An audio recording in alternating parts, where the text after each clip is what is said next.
नहीं, वो बंद कर। वो इधर का है Which one? जो चल रहा है।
Hello, hello,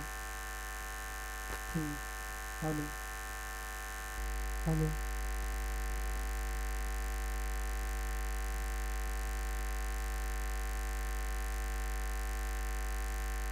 Hello.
hypoglycemia, a big challenge in type 2 diabetes.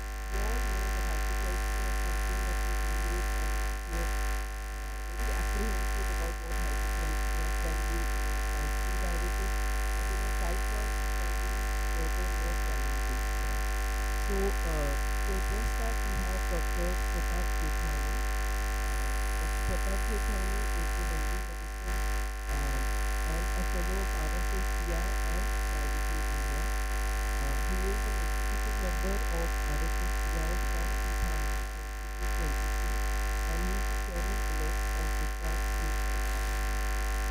With this, I hand over to Dr. Pratap Jethani.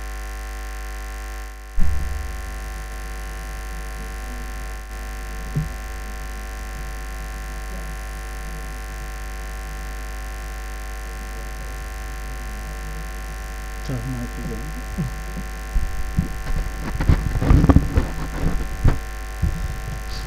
Good morning, friends. So today I will be speaking on hypoglycemia, a major challenge in type 1 diabetes. And this is the overview of my presentation.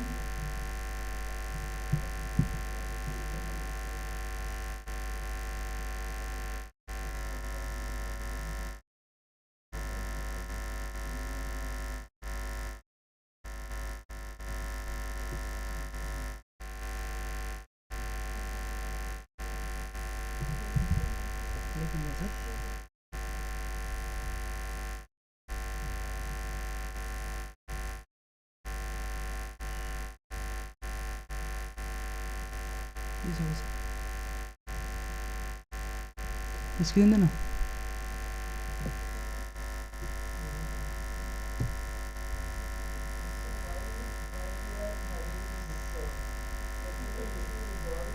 So let's discuss amongst ourselves what is the lowest level of blood sugar.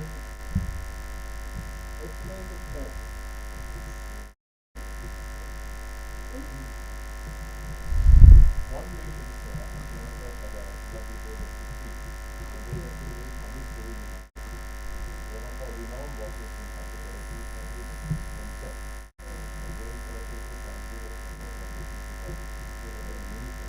Oh,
Glucagon, it's not too strong.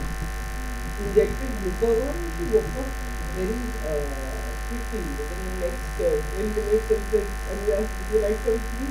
So she said, yes, please, I like a problem. so may I start now? Okay. So sorry for that technical glitch. So I will be speaking on hypoglycemia, a major challenge in type 1 diabetes, and this is the overview of my presentation. So if we go by the global data, that is global head study, the overall and nocturnal hypoglycemia rates during the prospective period by various geographic regions in patients with type 1 diabetes, you see that it is around 60 to 70, but in Southeast Asia, if you see, the numbers are less. Probably the people are not monitoring that frequently in Southeast Asia, and hypoglycemia is not being reported that very in a good manner from Southeast Asia. That is one of the reasons quoted by this study. And the various factors they have tried to analyze which were associated with increased risk of hypoglycemia, and only duration of insulin therapy and fear of hypoglycemia, they were significantly associated with any nocturnal or severe hypoglycemia in type 1 diabetes in this category of patients.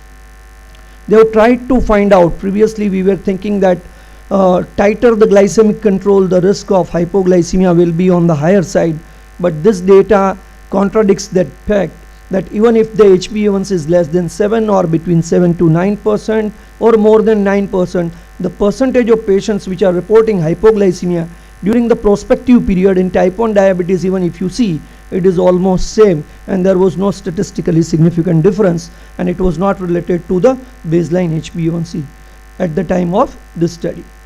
Percentage of patients with hypoglycemia in India, this is another study, and this gives you an idea that is in type 1 diabetes, it is much more common as compared to type 1 diabetes, type 2 diabetes, and we all experience that in our routine clinical practice. This is one paper from SGPGI Lucknow, where they have tried to evaluate hypoglycemia and various complications in type 1 diabetes over a period of 10 or 12 years. And the episodes of severe hypoglycemia, this was in retrospective analysis, occurring during the previous 2 years in this cohort of 217 patients was around 22.8%. The rate of severe hypoglycemia which was associated with coma or seizures, that was 3.9 episodes per 100 patient years, and inability to assist oneself, that was an additional 10.5 episodes per 100 patient years. So almost 14 episodes per 100 patient years of severe hypoglycemia where one requires assistance either by a caregiver or by a healthcare professional. And the median HbA1c in this group also, there was no statistically significant difference between those who were having hypoglycemia and those who were not having hypoglycemia. The only factor where which was associated with increased risk of hypoglycemia was the younger age, that is less than 10 years. Otherwise, education, gender, whether urban or rural, there was not much difference. The another real world data recently published from US, where they have tried to find out what is the relationship between HbA1c and hypoglycemia. If you see, compared with HbA1c less than 7%, HbA1c of 9% or more was associated with 2-fold higher risk of severe hypoglycemia as well as 12-fold higher incidence of diabetic ketoacidosis. And younger adults, they were having more pronounced higher risk of hypoglycemia as well as DKA compared with poor glycemic control than older adults. So this gives you a clue that children and adolescents, they are at higher risk of hypoglycemia even if they are having poor glycemic control. We all know the conventional risk factors for hypoglycemia in type 1 diabetes.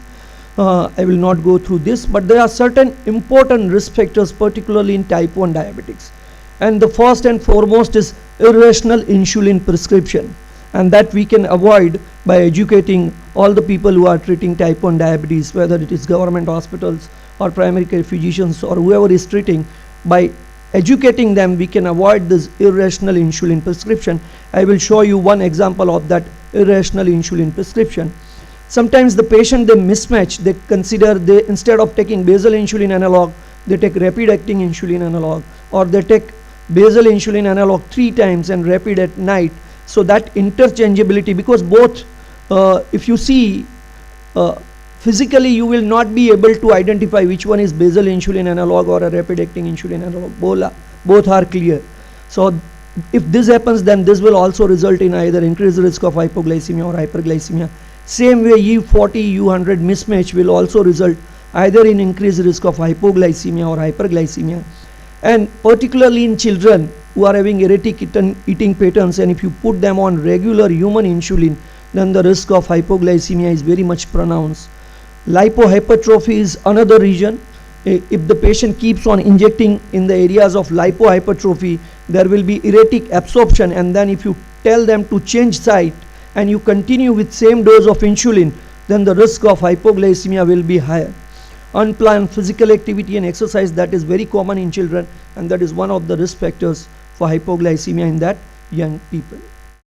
This is one of the examples of the irrational insulin prescription, where insuman comb was given morning and afternoon, lentus was given in the morning, and fias was given at dinner time.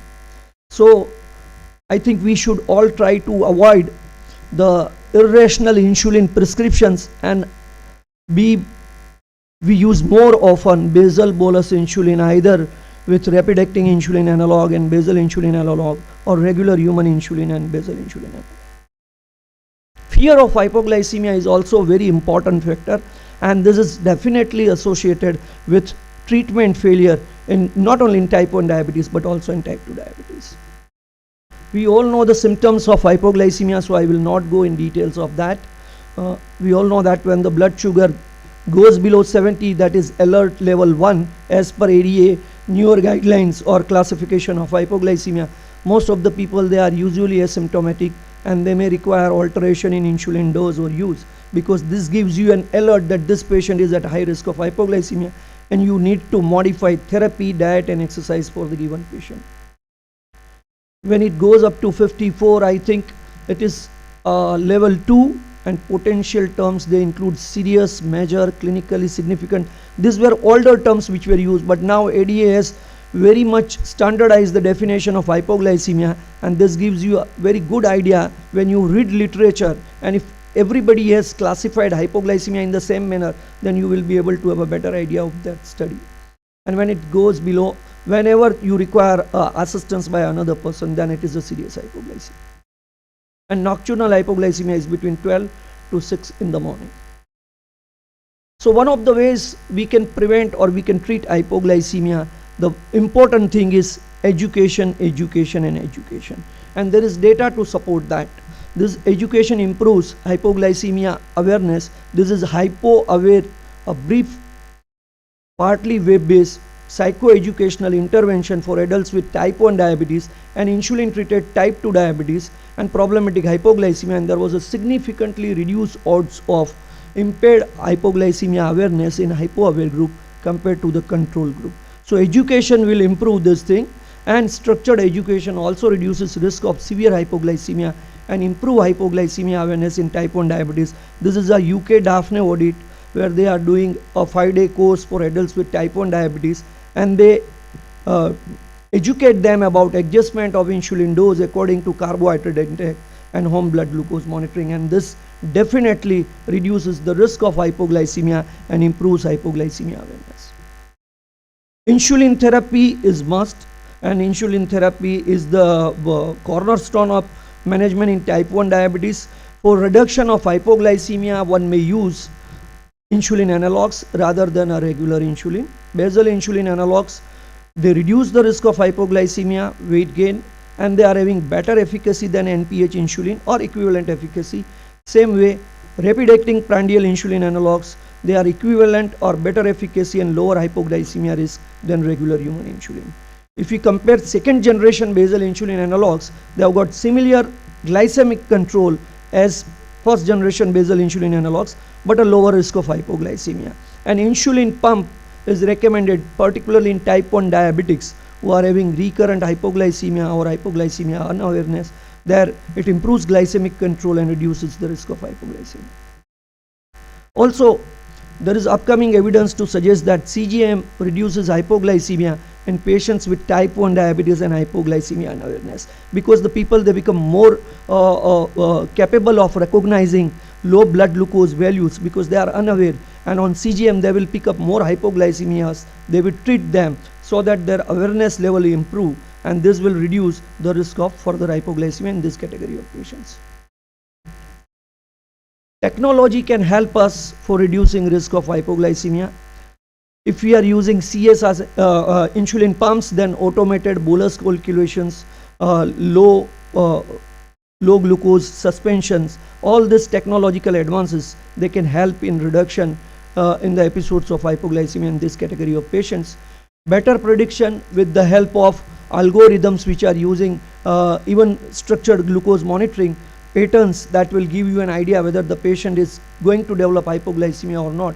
And these technological strategies definitely help us in reducing the risk of hypoglycemia in type 1 younger people and who are trying to reach the target HbA1c of less than 7 or 6.5%. So strategies to prevent hypoglycemia, I think we all know that should be a predictable eating plan. Carbohydrate counting should be used. Before and after exercise, blood glucose should be monitored, and if blood glucose is less than, some snacking should be done before exercise, or if it is a prolonged exercise, then in between exercise one should take some carbohydrate, and insulin should be adjusted according to carbohydrate counts, and exercise and alcohol should be avoided. I will touch upon hypoglycemia in very young children because this is a very problematic area. Most of these infants and young children, they are unable to recognize or report hypoglycemic symptoms, so their caregivers and parents, they should be educated that how they can pick up hypoglycemia in their child. Irregular eating habits and unpredictable periods of exercise make them very much susceptible, and therefore less stringent glycemic targets and better insulin molecules, they help them in reducing the risk of hypoglycemia. In children, it may appear at higher blood glucose levels, and they show mostly neuroglycopenic symptoms rather than autonomic symptoms. And in autonomic symptoms, pallor is one of the behavioral changes, and pallor, these are mostly seen in young children, and their parents, they immediately recognize that the child has become lethargic or erratic behavior or pallor. This gives them a clue that child is probably suffering from hypoglycemia, and they have to immediately correct that thing. Hypoglycemia, particularly in children, has got negative impact on memory and learning ability. There is lot of evidence to this thing, that it leads to significant declines in verbal abilities, memory skills, and ability to organize and recall information. And same way, both hypo and hyperglycemia, they affect the cognitive function in children with type 1 diabetes. So you have to be very careful while managing children with type 1 diabetes. You have to avoid hypoglycemia, and at the same time you have to avoid extremes of hyperglycemia also. CGM monitoring has given a clue that most of nocturnal hypoglycemia is quite frequent and mostly asymptomatic in children, and the risks are daytime physical activity, and if you check bedtime glucose and if it is less than 100, then these children, they are at risk of nocturnal hypoglycemia. So bedtime glucose testing is must in children who are on basal bolus insulin therapy. They often experience undetected hypoglycemia. Almost 50% of these episodes, they are not detected by caretakers or individuals with diabetes. And NICE guidelines support that in case of a glucose, liquid may be taken more easily, and it may need to be given in frequent small amounts, since hypoglycemia can cause vomiting in such young children, and therefore you have to be very careful while treating them with glucose also, and you have to recheck blood glucose levels within 15 minutes.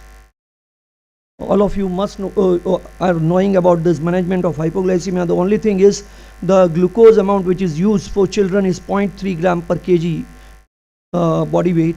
So for a 30 kg child it will be 9 grams, and for a 50 kg child it will be 50 grams.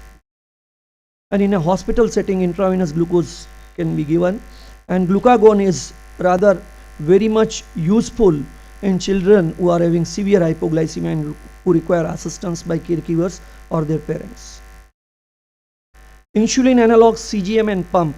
This is the data that from 1995 to 2001, and then from 2004 to 2012, if you see the events of hypoglycemia, severe hypoglycemia and hypoglycemic coma, they have reduced drastically because of availability of better insulin analogs, better monitoring devices, and also insulin pumps. And because of that, the children, they are now able to reach good glycemic control without increasing the risk of severe hypoglycemia. This is the data recently published that those people who are having hypoglycemic events, if you see there are 4 groups. Group 1 is having only one event of hypoglycemia, clinical event. or a symptomatic hypoglycemia, and group 2 is having 2 to 3 events, group 3 is having 4 to 6 events, and group 4 is having 7 or more events.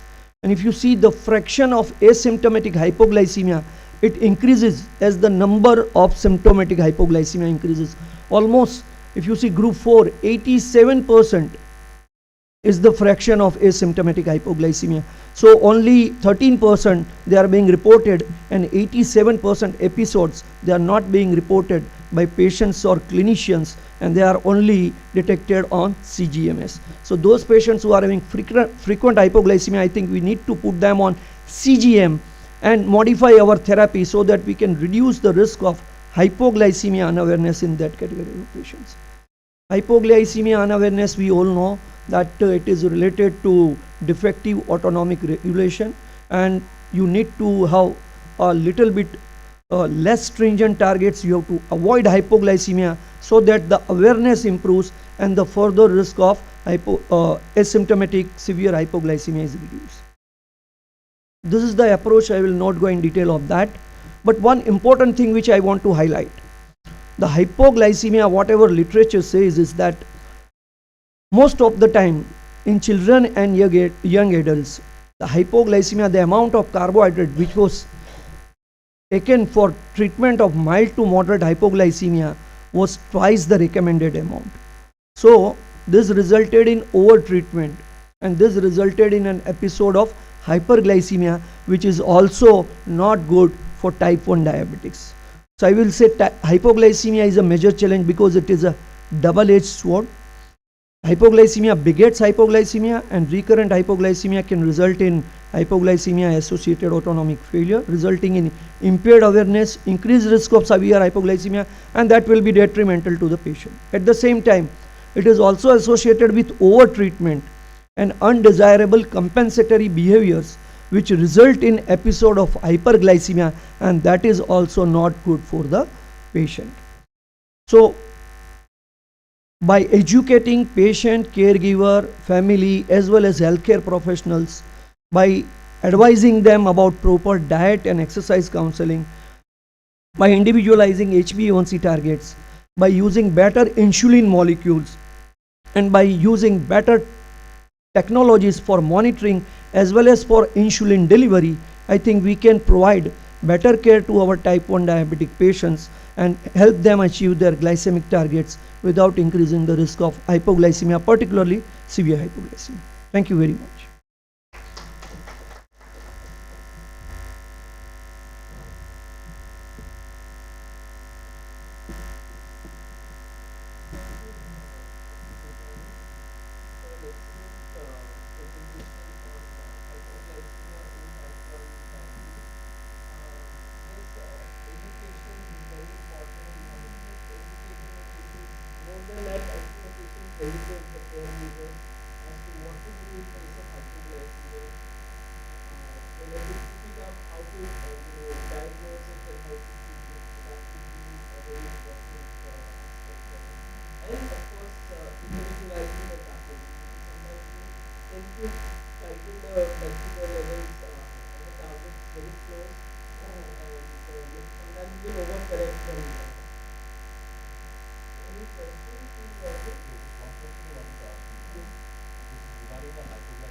Yes, I think it is quite common, and it is quite underdiagnosed, under-recognized problem in our routine clinical practice. And the best way is to tell them to, if CGM is available, that will be the best way to tell them to adjust their diet, exercise, and insulin according to that, and avoidance of hypoglycemia. That is the only way. You have to loosen your targets, you have to keep your blood sugars at comparatively higher values, you have to avoid hypoglycemia for few weeks so that their awareness is restored. But I think it is quite common problem. Many a times people who walk in your clinic, even with type 2 diabetes, and they tell you that yesterday I checked my sugar and it was only 40, I thought that my glucometer is faulty. But you should give a serious attention to this thing, because this may be hypoglycemia unawareness. Same way in children, people, they say that We have checked blood sugar, it was 40, but after that we have given him some food and it was not like hypoglycemia. But one should keep in mind that this may be an indication that this patient is having frequent hypoglycemias which are not being recognized. Better to put them on CGM and identify the number of hypoglycemic episodes and try to reduce that so that their awareness is restored. I think Dr. Archana is also there.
And I think we should be aware that even with even when we are using insulin glargine, particularly when you are using it in a large doses, particularly in pubertal children when there is Down phenomenon and we are using very high amounts of insulin glargine, there is a risk of hypoglycemia. Even there is a small, but there is a peak which occurs between 4 to 6 hours. So we should not be very relaxed that we have put them on glargine and so nocturnal hypoglycemia is not going to happen.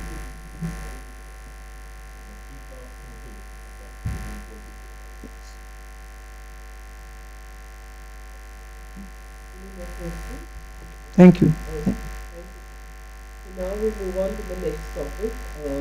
We have Dr. Lipo Hypertrophy who will be speaking to us on the subtypes of type 2 diabetes, a tale of two worlds. Dr. Hypertrophy is an MD, MSc Endocrinology from the University of South Bay, London. And he is a diabetes and an endocrine physician since 1985 in Ahmedabad. He has written several chapters in the books The Management of Diabetes, Modification of Insulin in Diabetes, as well as the History of the Lifetime of Hypoglycemia and a fellow of the Research Trust of Diabetes. He is a guest speaker for various regional, national and international diabetes conferences. With this I invite Dr. Yeah, Honorable Chairperson and all esteemed colleagues, over next 18 to 20 minutes I am going to take up the topic of subtypes of type 2 diabetes, a tale of two worlds. Type 2 diabetes, I am going to start my presentation with a question. Is type 2 diabetes a single entity or several subtypes? So type 2 diabetes is caused by a combination of genetic and environmental factors. About 10% of patients diagnosed to have type 2 diabetes could actually have LADA, that is latent autoimmune diabetes of adults. Another 1 to 5% may have autosomal dominant inherited forms of maturity onset diabetes, which is MODI, and 1% may be harboring rare genetic mutations. However, the majority 85 to 90% have the garden variety of type 2 diabetes. And diabetes, as we all know, is a heterogeneous disease associated with a large variation among patients in types of complications and rates of disease progression. The rather simple classification into type 1 and type 2 diabetes does not reflect this. Hence, a subclassification of individuals with type 2 diabetes into distinct clusters could help in identifying and deciding management of individuals at high risk for developing complications. In 2018, Ahlquist and colleagues proposed a new classification of diabetes consisting of 5 clusters of patients with different risks of complications of diabetes and and differing underlying disease mechanisms. So what are the advantages of clustering of type 2 diabetes? Basically, if we are able to successfully cluster our patients of type 2 diabetes, we can accurately classify them into different subtypes, plan their therapies based on pathophysiology, predict prognosis and prevent diabetic complications, and probably the whole process or the exercise helps us in offering precision medicine to our patients with type 2 diabetes. I am going to initially look at the tail of the Western world, and basically 3 distinct models of heterogeneity have been proposed while classifying diabetes, and we'll go through each one of them. The type A is the traditional classification of diabetes, where type 1 and type 2 diabetes are viewed as distinct subgroups, but there is a component of overlap, and that is probably the LADA variety. Type B is the palette model, where many molecular pathways involved in a diabetes pathogenesis are represented as colors, and each individual with type 2 diabetes is represented by mixed colors of all the pathways affecting that particular individual. And the NDIS, which is the Swedish model, where colors instead represent clinical parameters, and they reflect the underlying mechanisms, and that are really easy to capture in our day-to-day practice also. So this is the 5 clusters are magnified here, subtypes of type 2 diabetes.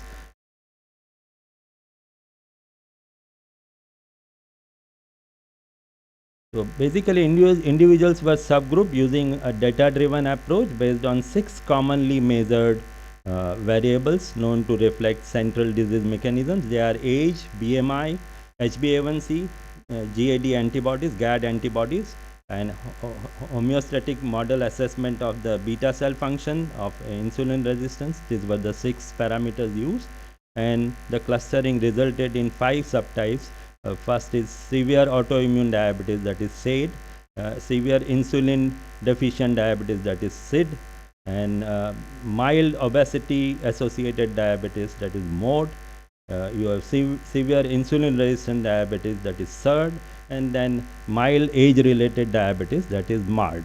And such sub-classifications are going to help in our day-to-day practice in offering very precise treatment and in picking up or predicting complications in our patients.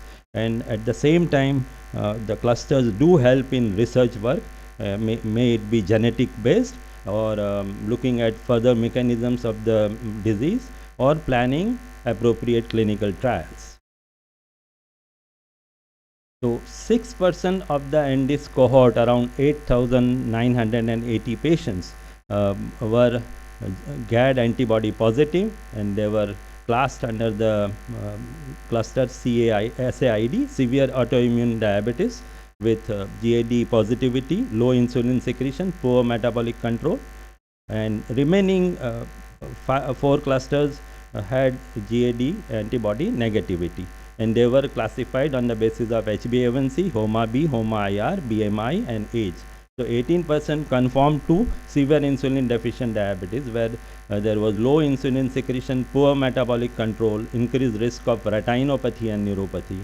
15% belonged to severe insulin resistant diabetes variety. They had insulin resistance, obesity, late onset, and typically late to start the story of diabetes, increased risk of nephropathy and NAFLD, that is fatty liver. 22% fell under the mild obesity related diabetes cohort, and they were obese and they had relatively early onset of the disease, but it was mild. And 39%, a substantial part of the NDIS population studied, fell under the mild age related diabetes, which had typically late onset and relatively low risk of complications. Genetically, the severe insulin resistant diabetes stands out by neither being associated with the well-established type 2 locus in TCF7L2 gene, nor with a weight risk score for insulin secretion. which are both strongly associated with three varieties of the clusters, namely severe insulin deficient diabetes, then mild obesity related diabetes, and mild age related diabetes. And it will be really exciting to explore whether individuals respond differently to medications based on the pathways predominantly disrupted, or whether they have a variable rate of progression and diabetic complications. And for answering that wish, Tanabe and colleagues, this was a study of Japanese population around 1520 diabetic persons, and the story was released in 2020.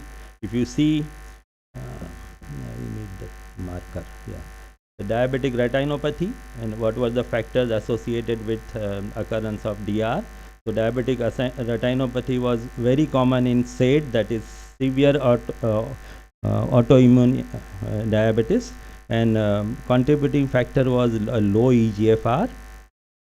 Then diabetic kidney disease was very prominently seen in SIRD, that is severe insulin resistance diabetes, and increasing age and increasing HbA1c contributed to the extra occurrence of this complication. And at the right side you have CAD, which did not reach a statistical significance in terms of p-values, but the numerical numbers were quite visible, and we had obesity and BMI contributing, increasing age, hypertension, dyslipidemia, smoking, so many confounders contributing to the occurrence of CAD, especially in the third group, severe insulin resistance diabetes group. And this is I think the most important slide that I could pick up for this presentation. If we see, if with the permission of the chairperson, can I walk down there, because I can see this.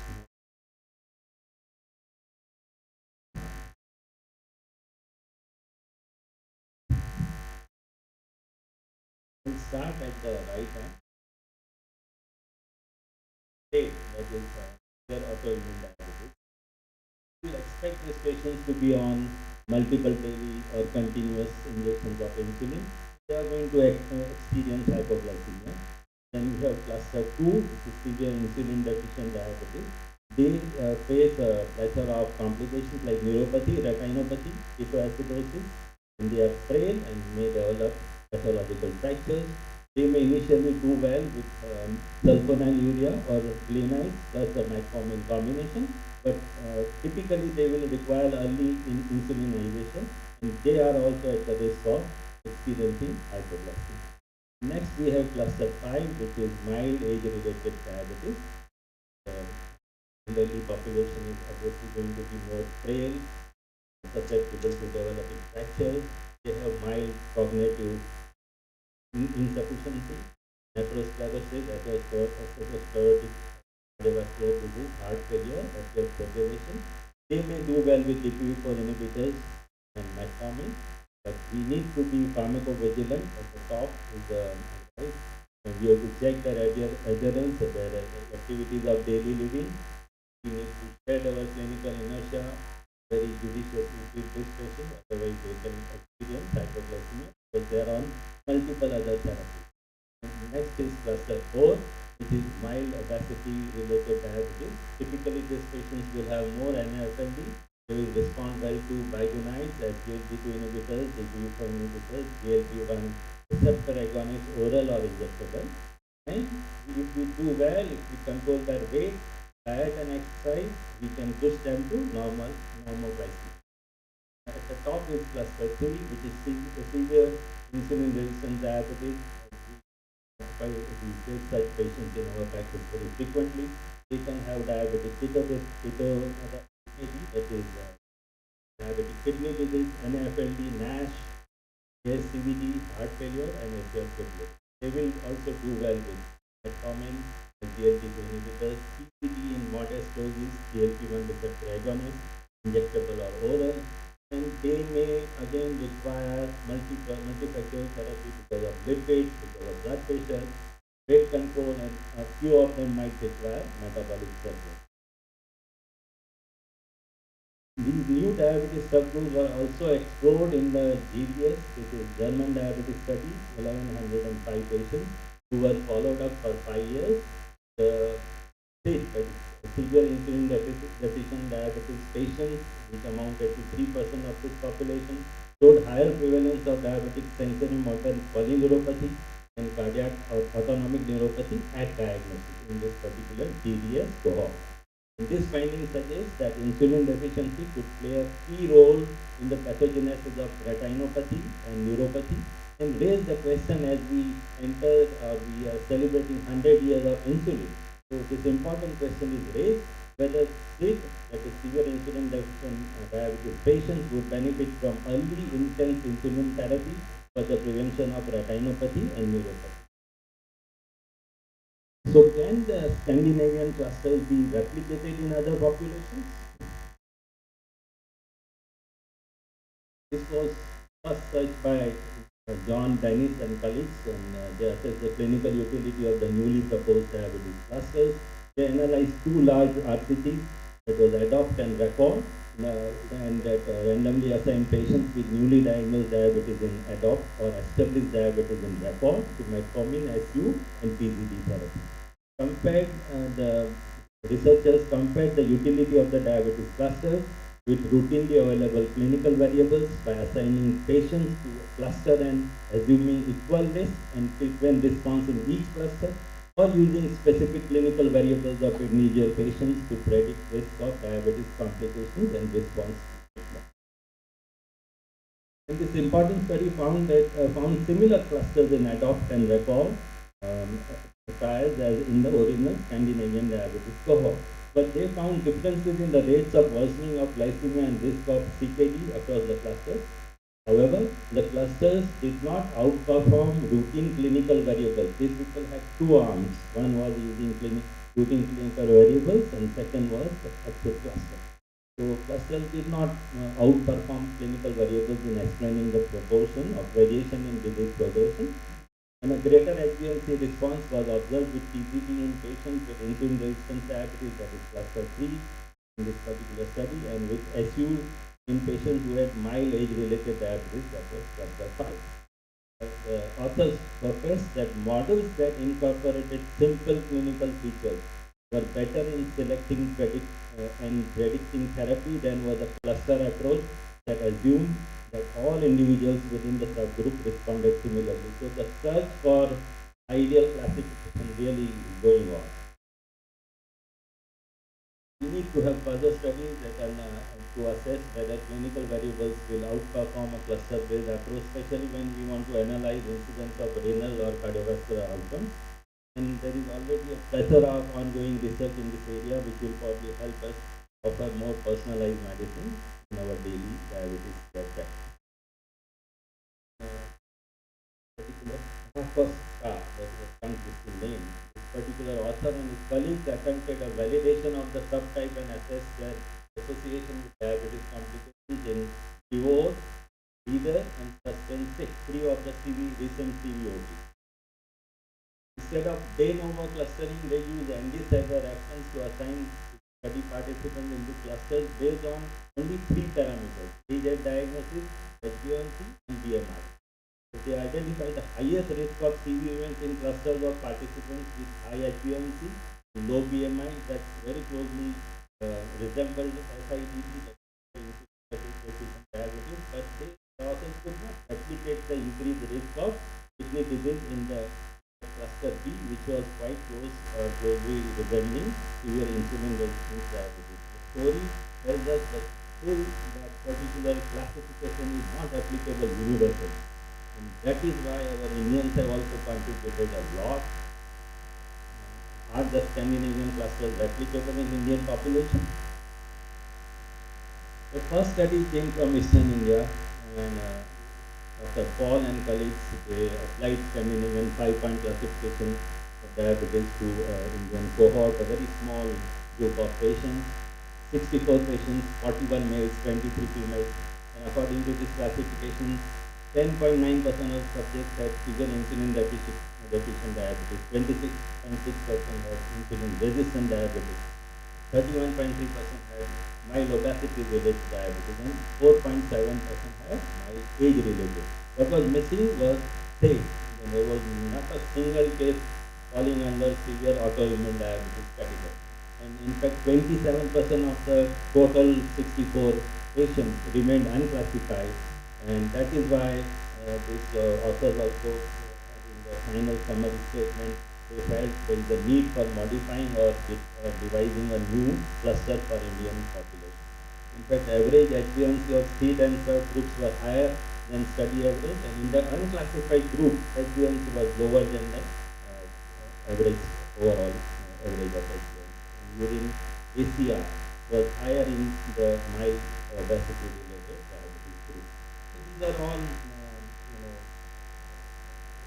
maybe small but significant observations that should energize us to go for a better India-specific cluster plan. And this is happening because our South Indian phenotype is very different. We have low birth rate, thin fat Indians, lower age at onset of type 2 diabetes, low at any BMI we can develop type 2 diabetes. Our insulin levels will be low, we will be having low or high insulin resistance. Rapid decline in beta cell function is a very common thing. Low levels of adiponectin, differences in gut microbiota, and then you have the atherogenic dyslipidemia, low HDL, increased triglycerides, small increase in small dense LDL, low vitamin B12 and vitamin D, low muscle mass, increased HSCRP, increased abdominal obesity and visceral fat, NAFLD. So a cluster of features which push us to developing microvascular complications more rapidly and developing diabetes also very early. For the first time in India, identification of clusters of diabetes was done in around 19,000 plus individuals with type 2 diabetes in the INSPIRED study, a very elegant study put forth by Honorable Dr. V. Mohan Sai's group, and Madam and Bansi was one of the co-authors. And they use 8 clinically relevant variables, which were age at diagnosis, BMI, waist circumference, HbA1c, triglycerides, HDL cholesterol, and fasting and stimulated C-peptide. So C-peptide is always a better parameter to pursue rather than insulin, because there is no hepatic extraction story when we follow C-peptide. And 4 replicable clusters were identified. 2 were similar to the earlier Health-West classification. What was new was IROD, insulin resistant obese diabetes, and third, that was combined insulin resistant and deficient diabetes. Features were the SIDD, severe insulin deficient diabetes, almost 26.2% of those 19,000 patients fell under this category. Early onset diabetes, relatively low BMI and waist circumference, low HOMA-B, HOMA-IR, again, funny combination, low C-peptide, high HbA1c, increased risk for retinopathy, and overall pretty poor metabolic control. Insulin resistant diabetes is the next one. I'm sorry, the thumbs are not working. So almost 25% patients fell under that category. There are a lot of insulin resistance and relative deficiency. High BMI and waist circumference, high C-peptide levels, increased risk for decay. And the third, around 12.1% belong to the third group. They had low age at onset, and BMI, waist circumference, HOMA-B and HOMA-I are somewhere intermediate between the first 2 categories, SID and IROD. High triglycerides, low HDL, highest diastolic blood pressure, and relatively pretty high HbA1c were observed in this group. And the persons had increased risk for both retinopathy and DKD. And lastly, we had MAR, 35.8%, older than patients in other classes, and they had relatively higher HDL-C, so relatively protected from developing various complications, fairly preserved C-peptide levels, milder form of disease. In the novel cluster, combined insulin resistant and deficient diabetes are of particular importance as it is characterized by difficult to control hyperglycemia, and it is fraught with development of so many complications, especially the diabetic kidney disease and retinopathy. And the coexistence of insulin deficiency and resistance seems to be peculiar to us South Asian Indians, and that is why we are more predisposed to developing various complications. And the clusters identified in the Indian cohort were found applicable to the nationwide representative population-based ICMR India study, which was conducted across 15 Indian states and union territories.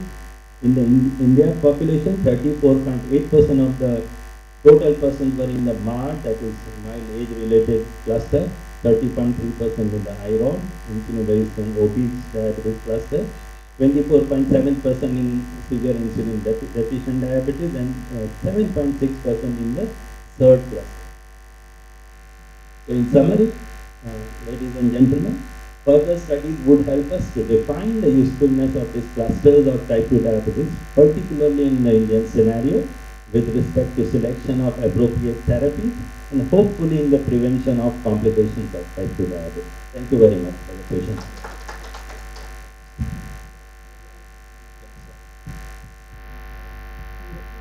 Thank you, Dr. Pitfalls, for the excellent presentation to demystify the classification of various clusters of type 2 diabetes. You did it very simply and lucidly. Any questions from the audience?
Thank you, Dr.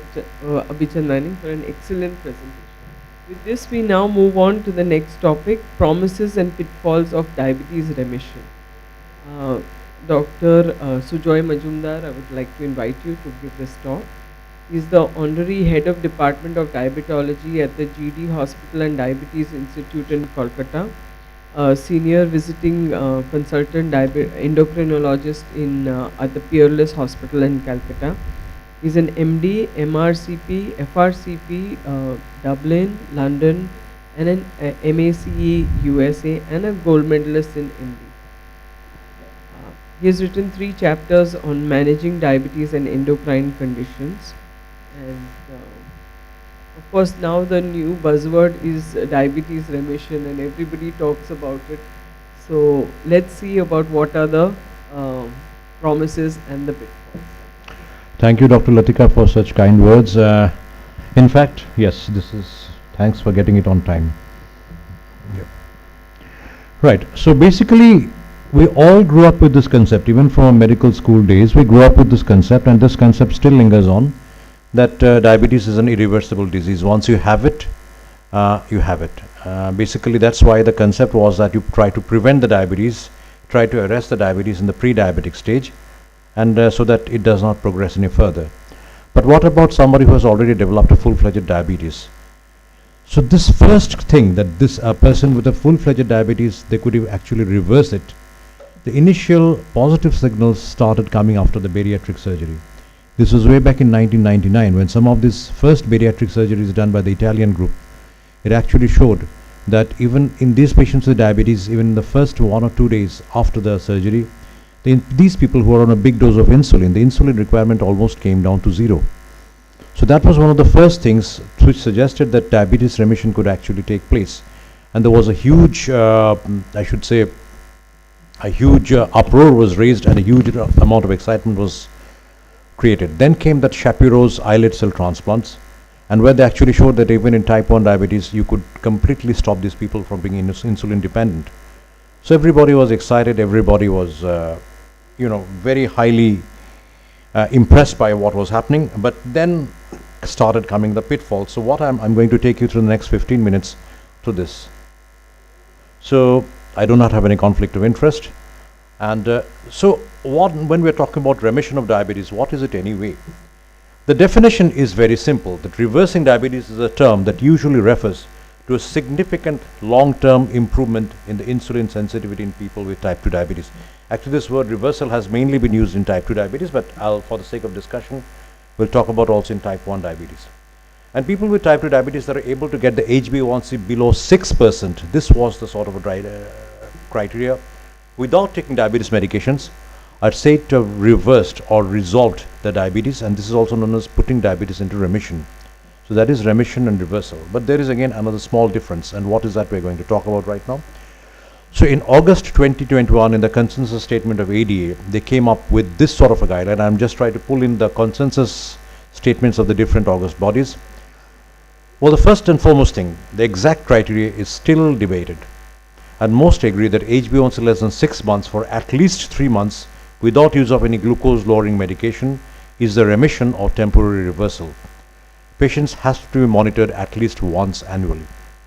And this reversal could be of 3 types. It could be fractional, that is less than 6.5 without glucose lowering therapy for 1 year, less than 5.7 without glucose control prescription for 1 year, and it could be prolonged, that is less than 5.7 without prescription for more than 5 years. And for all practical purposes, this would define as a cure. Now, when HbA1c is an unreliable marker, you could use some other methods like the EA1C. Now, this sort of a reversal has been documented in patients following bariatric surgery or in patients who have had a weight loss of at least 10 kg with a VLCD diet or a bariatric surgery. And there have been also some pharmacotherapeutic agents which have been able to produce some amount of remission in diabetes. So what are these? So what are the promises of remission? Now, this is basically the intervention, the factors defining the remission and reversal of type 2 diabetes. So there are basically 3 factors or the 3 pathways which we can follow. One is a pharmacotherapy, and here the definition is that at least 3 months after the cessation of the intervention. And the subsequent measurement of HbA1c should happen not more than once every 3 months or less frequently than once yearly. So this is the strict criteria that you have to follow. The other one is surgery, that is at least 3 months after the procedure and 3 months after the cessation of any pharmacotherapy. For lifestyle, it's a little longer, at least 6 months after the beginning of intervention and at least 3 months after cessation of any pharmacotherapy. So these are the ones which are the, or I should say these are the strategies which are followed for identifying diabetes remission or reversal. Now these are some of the few things which we all know. Gestational diabetes, once the pregnancy is over, the diabetes it's gone. Steroid induced diabetes, you stop the steroid, the patient becomes alright. Secondary diabetes, you correct the endocrine cause, the patient becomes alright. Stress hyperglycemia due to sepsis or an acute MI, the stress factor over, it goes away.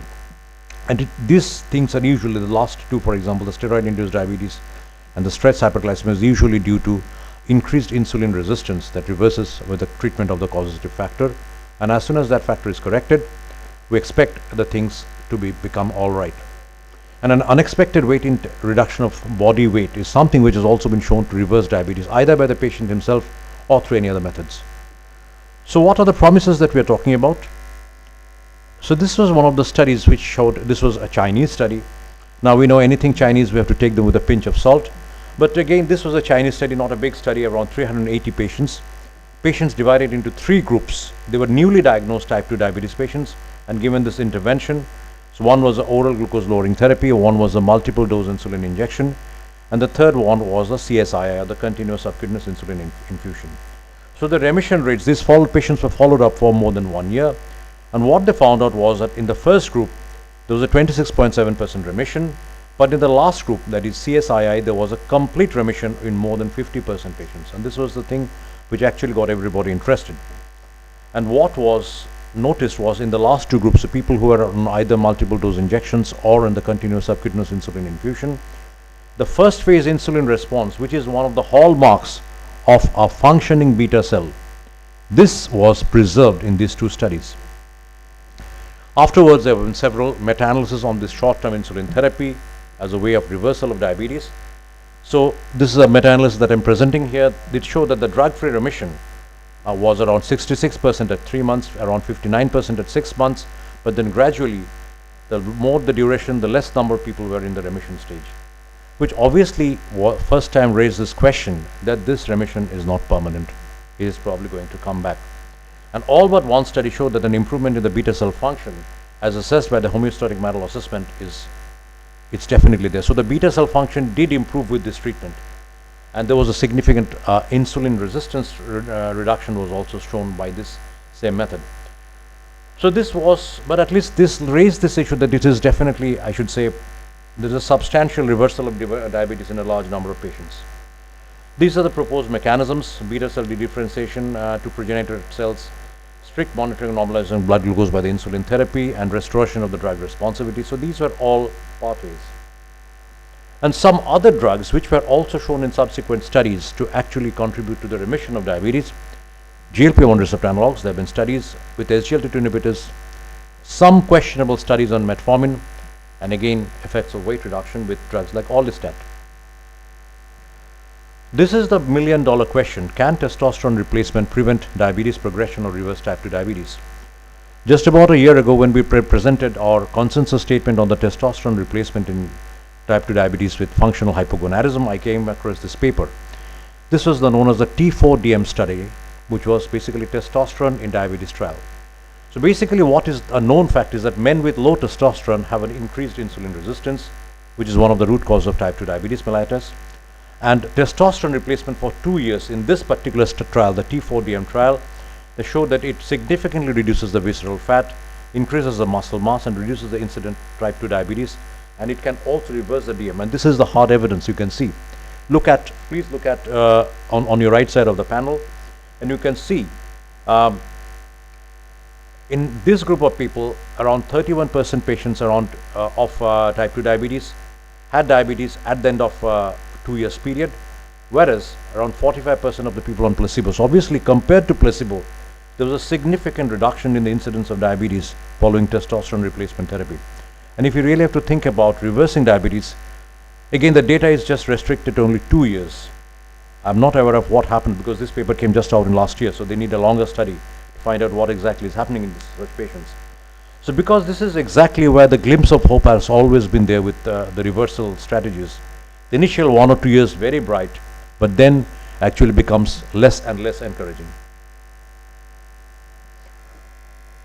So what about the pharmacotherapy, islet cell and pancreatic transplant pitfalls? Now, when we're talking about diabetes, essentially remission, we're talking about this. For type 1, we're talking about a pancreatic transplant or an islet cell transplant. For type 2, we're talking about the bariatric surgery and diet. So this is the basic principle. What exactly we're finding with the pros and cons of this beta cell therapy? Either you go for a pancreas transplant or a bionic pancreas or an islet cell transplant. If you look at the con side, you can find there are lots of problems here whenever you're going for an islet cell transplant or a pancreatic transplant. The biggest problem is with the risk of the immunosuppressant therapies. And what is more interesting is that a lot of these immunosuppressant therapies actually are diabetogenic. There is this concept of the new onset diabetes after transplant, which is principally studied in patients with renal transplant. But this is this thing, this is a sort of the regime which is following islet cell transplant. And you can see here, 2 of the agents, tacrolimus and sirolimus, which have been underlined, they are the ones which can itself produce a new onset diabetes.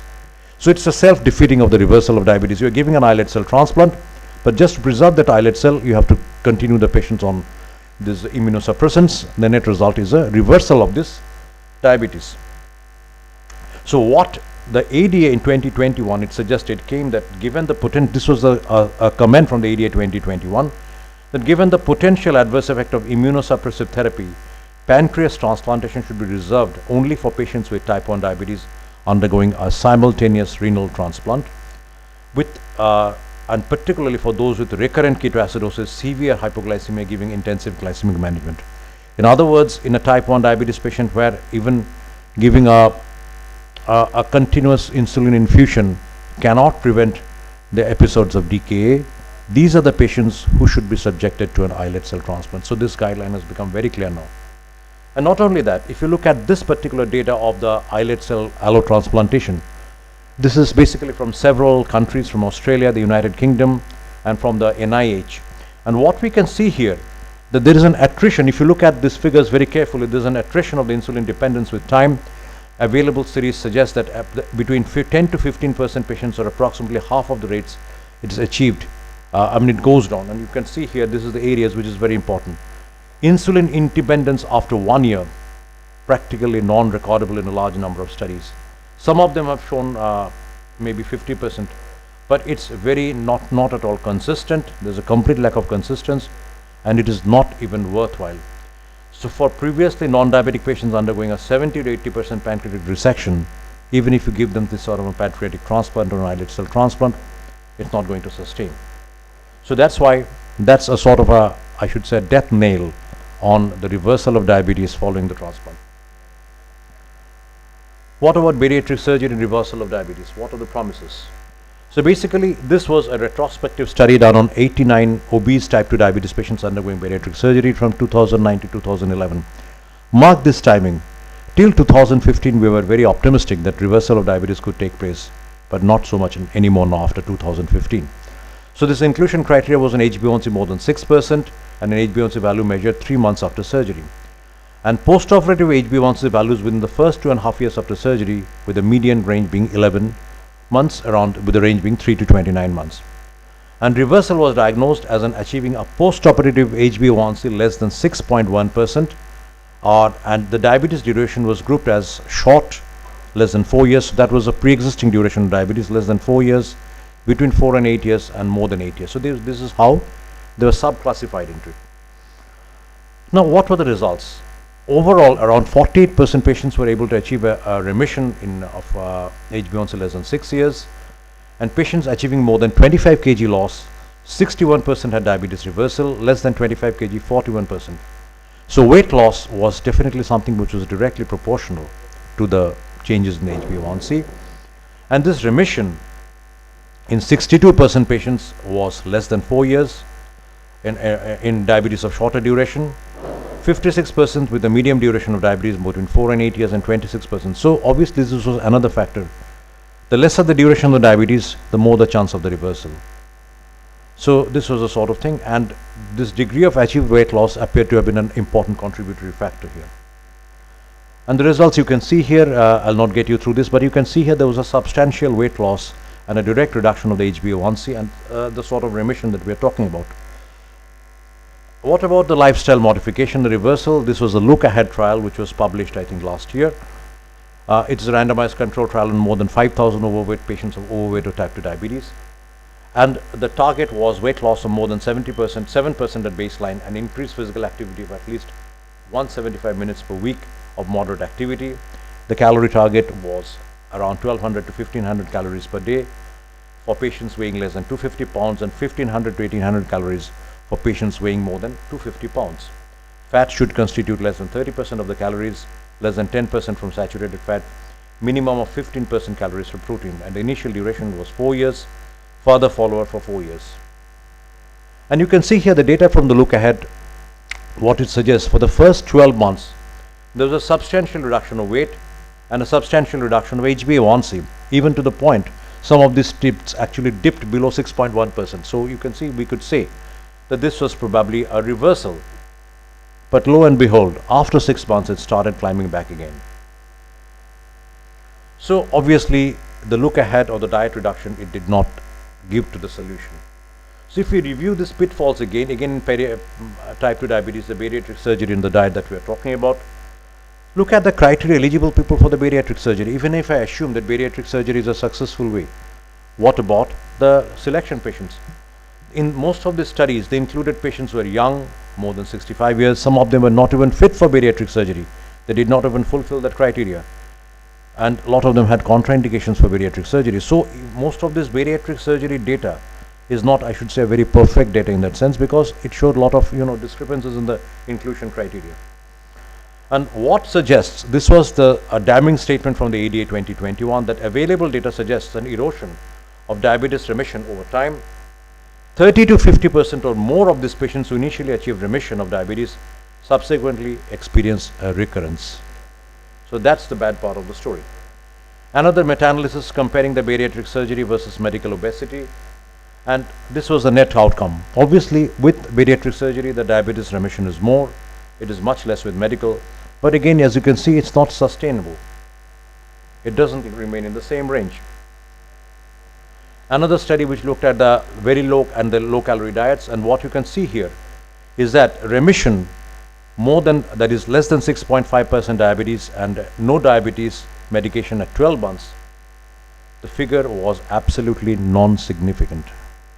So the only take-home message from this is that after you've had these procedures done, be it islet cell transplant, be it bariatric surgery, be it lifestyle modification, the benefits on the whole, they do not last more than 12 months. So that is the pitfall of this theory of remission and reversal. And not only that, a reduction of the dietary carbohydrate is significantly concerned with an increased mortality. As you can see here, if the energy from the carbohydrate is very high, this is a sort of a U-shaped curve. If the energy from the carbohydrate is very high, there is also mortality. If it is too low, there is also mortality. And what is more important is that thinking that you can get rid of diabetes can be destructive in unexpected ways, because many patients end up with this false expectation that my diabetes is gone. And afterwards, they stop taking the medicines, they do not come for follow-up, and this neglect can be very, very costly for such patients.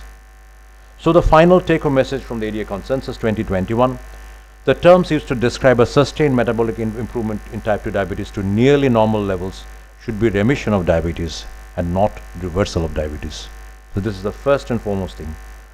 Remission should be defined as a return to HbA1c less than 6.5% that occurs spontaneously or following an intervention that persists for at least 3 months in the absence of glucose-lowering pharmacotherapy.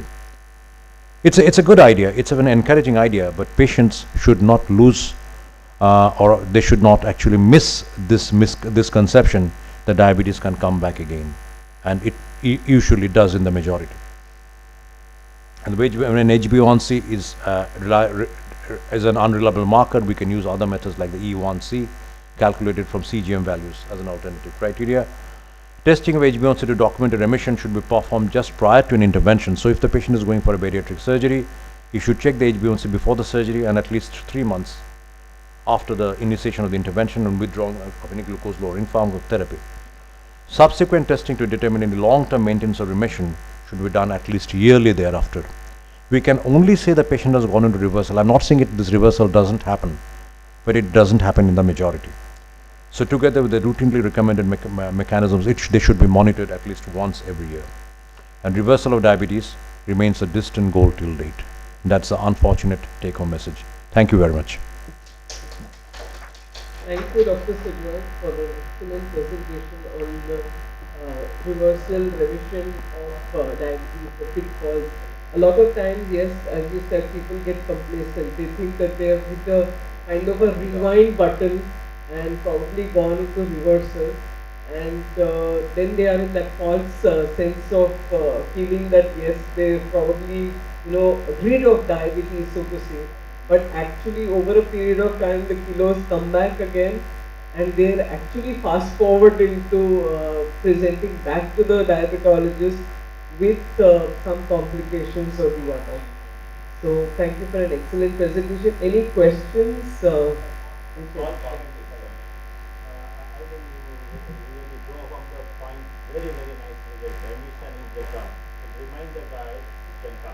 Yes, absolutely. And secondly, I think while we are enjoying and my patient is also enjoying through remission, I still have to be pharmacovigilant, look out for any complication coming, because everything is Everything can come back. Everything can come back. That's the take-home message.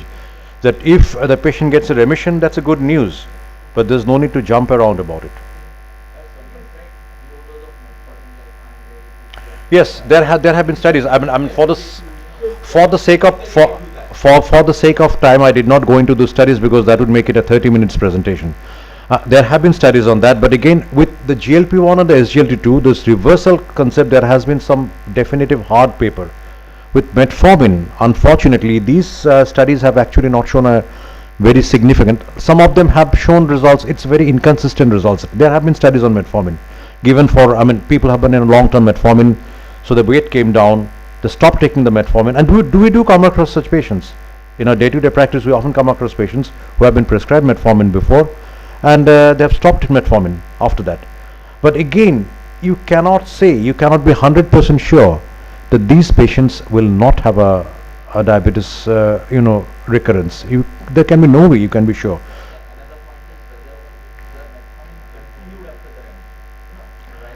Yes. See, but the definition is that if the patient is in remission, you should stop the medicine. That is the definition of remission. If you are on treatment, then that cannot be remission. And another thing is sugar perception. Diabetes can be cured. Therefore, sugar is a drug. That is very harmful.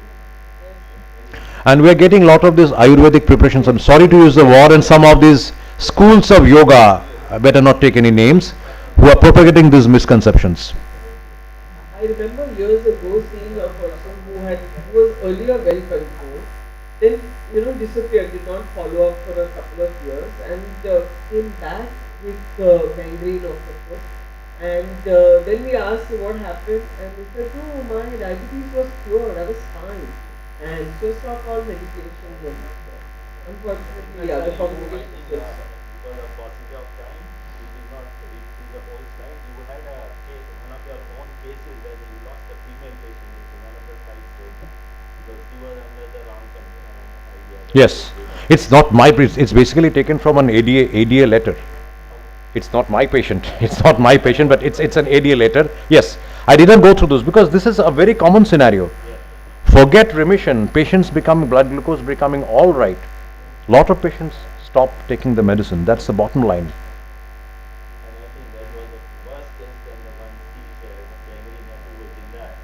He lost that lady. I'll tell you something. This is just an interesting story I'd like to tell here. One of the famous Ayurvedic companies in India, they launched a medicine called Madhumehari. Okay. And one of the very famous, I should say, film stars from our part of India, very well known. He advertised for this Madhumehari. And what happened in the process, 6 patients, they had their blood glucose somehow other well controlled after taking the Madhumehari. They stopped taking all the medicines. 3 of them died. 5 of them ended up in a DKA, 3 of them died. And from the Diabetic Association in West Bengal, we sent off a letter towards this particular company that you are advocating that this medicine can help you stop the medicines of diabetes. Now this is wrong, you should be told that. There was no response from them. Thank you very much. Thank you. I call the next Dr. Bariatric Chidambaram and Dr. Preetam Kalagu.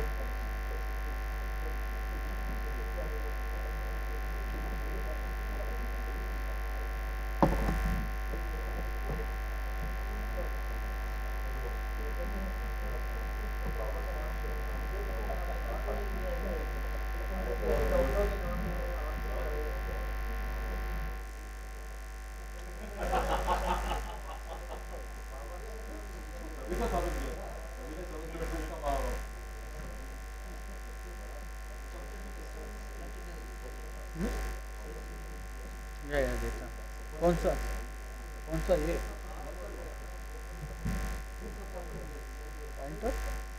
ये black वाला इस side में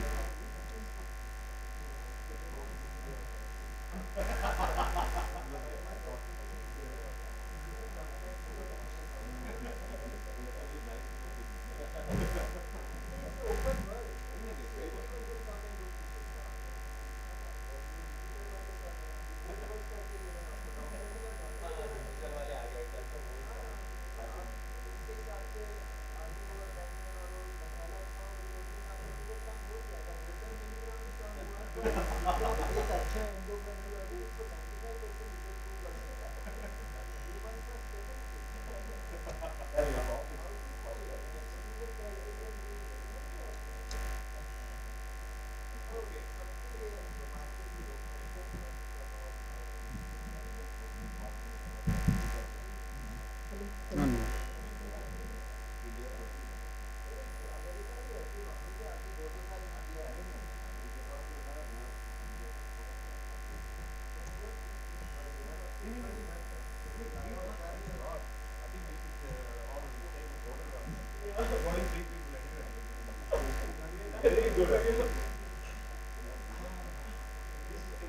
Last year's diabetes.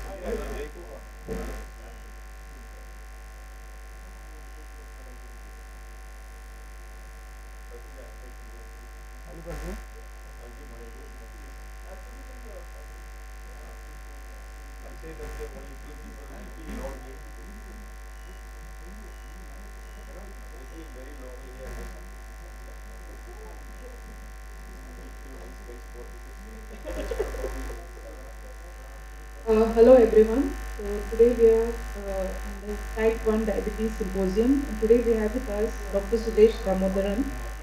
He is a consultant diabetes and endocrinologist, Sri Ramakrishna Hospital, Coimbatore, honorary consultant in Derriford Hospital, Lima, Vice President Endocrine Society, Executive Council Member Endocrine Society of Tamil Nadu. No. This He's won various awards and honors, the Donald given D. Edgewater International Scholar Awards, Diabetes Awareness Initiative Award in 2014, and he's had various publications to his name. Today he is going to speak on endocrine issues in type 1 diabetes. So, Thank you for that. I think very kind of you. I know, I understand. I know that you're outstanding person.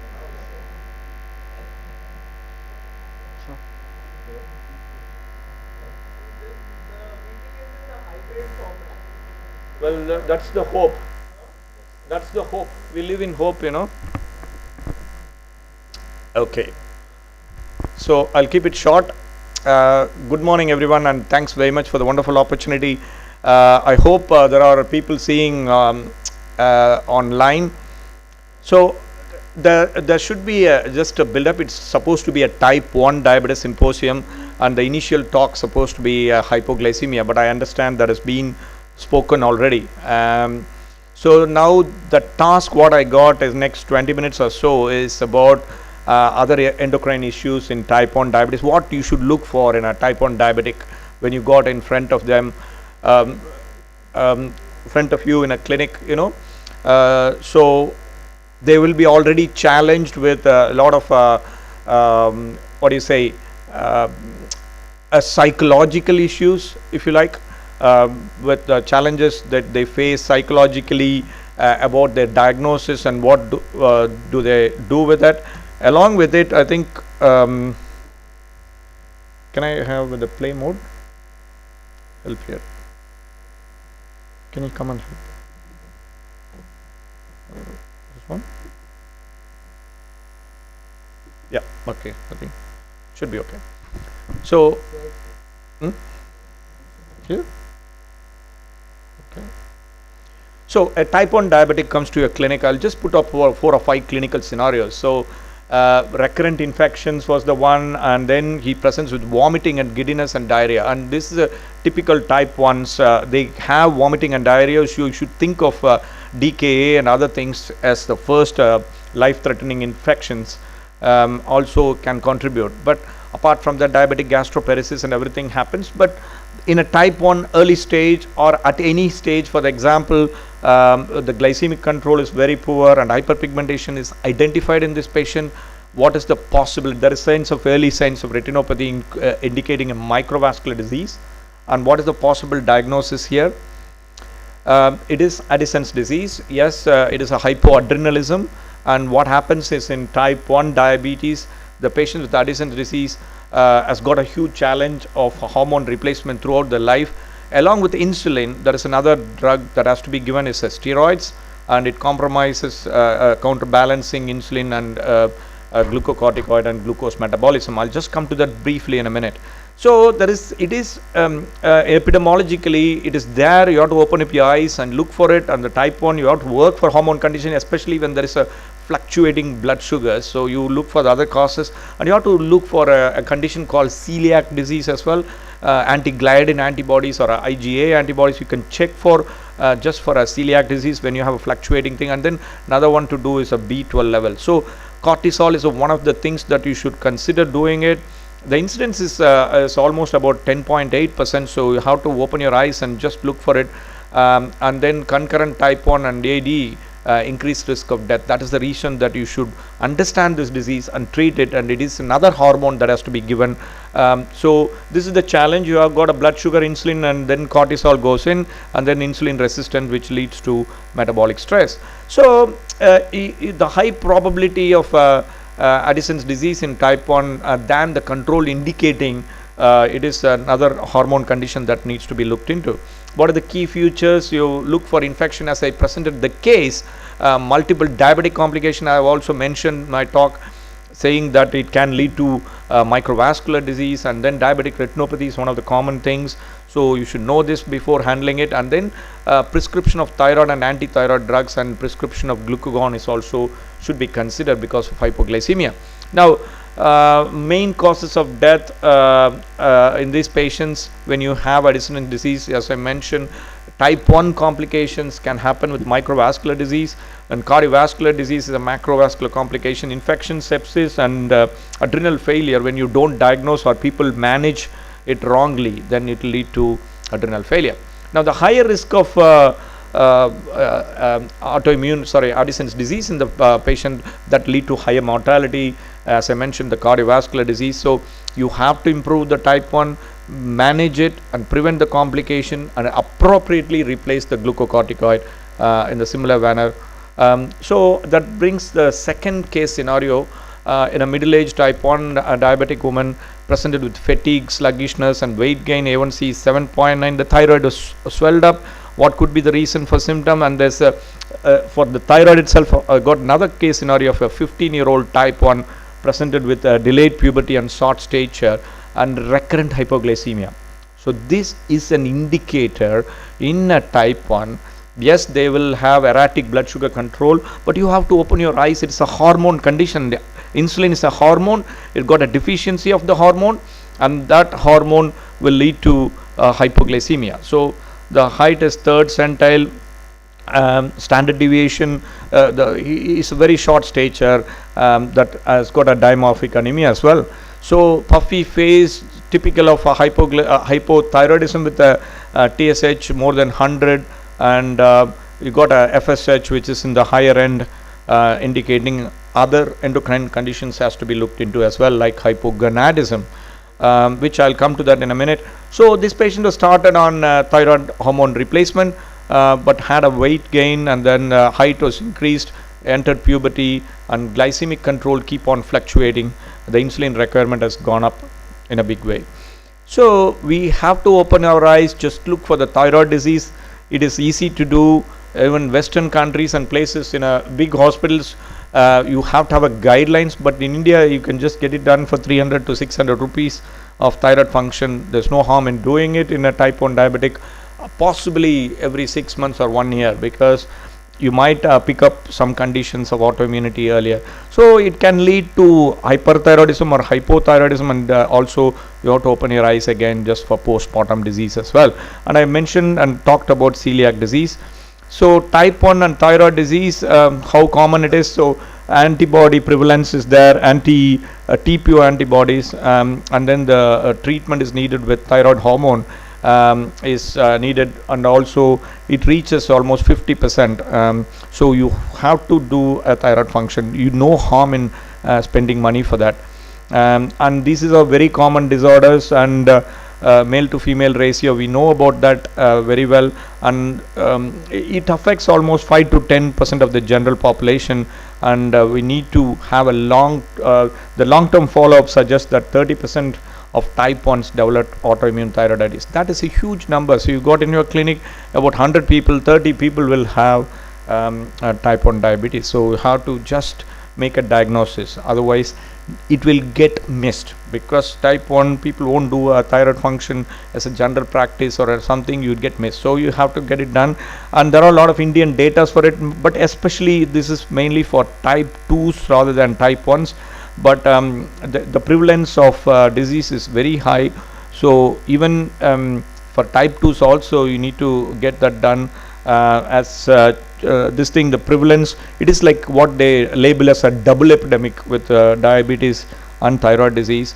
So it is highly prevalent in all the cities in India. There's been work done on that, so clearly indicates that we need to check for the anti-TPO positivity in a type 1 patient, which will give you the diagnosis.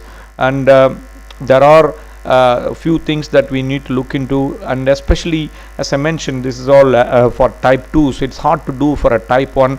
But what is the mechanism? So you look at the TSH receptor antibodies, and then there are challenges. It comes into with hepatic glucose output, and then it will lead to either thyroid storm.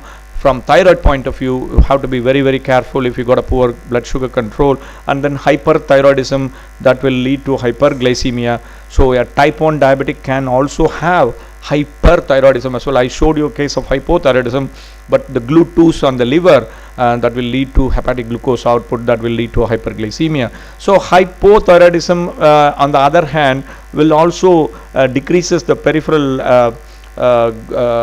tissue glucose disposal, that will again lead to decreased GLUT4.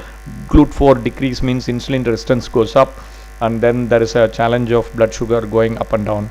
So association, as I mentioned, type 1 significantly associated with hypothyroidism, so we should get this test done without fail. So as I mentioned, that the hyper and hypo is there, and that will lead to quite a lot of challenges in the other side, especially the type 1 diabetic. So the prevalence is there. Current recommendation, this is mainly for Western countries, because you in India we can do spend 300 rupees, or just even TSH, just TSH doing is alone is enough in a type 1 every 6 months or so. We need to check for the antibodies at least once, and make sure if it is strongly positive, we can do it much more frequently, as I mentioned, every 6 months. This is the third case scenario. I'm in a gynecopy for an infertility consult for past 1 year, and periods are irregular, infertility status. What happens is the condition called polycystic ovaries, again an epidemic in a young woman. So the type 1, it is very well documented that poorly controlled glycemia is so, menarche is also delayed in these people, and proper studies have been done is showing that menarche and menstrual disturbance happens in a young woman with the type 1 diabetics, and that has got an impact on the theca cell and granulosa cell, that will lead to challenges in the sort of periods. And here it shows that the duration of type 1 diabetes, and also the onset of menarche, and also the periods, and everything gets affected with a type 1 diabetes. So there is a definite link that has been demonstrated. So hyperandrogenism is one of the things with the polycystic ovarian syndrome in type 1 diabetics. It's so very well documented. It's almost present in 40% of type 1 diabetics women. So we should be again monitor and just do a good workup for these kind of people. They won't have a typical sort of morphology of a plumpy type 2 sort of features, but they will be having polycystic ovaries. They may not have an imaging polycystic ovaries, but you have to look for hyperandrogenism symptoms, and also sometimes you have to do the hormone levels. So pooled prevalence of PCOS, roughly almost 25%, and very high in type 1 diabetics. It will lead to subfertility, and androgen excess should be included in the current guidelines to check for it. Even if you don't do the levels, I think you should look for a clinical features that will lead us to a diagnosis. So this will hyperinsulinemia, that will lead to polycystic ovaries. So that brings forth. So I mentioned about PCOS. You also need to take care and just look for it. And then another thing is for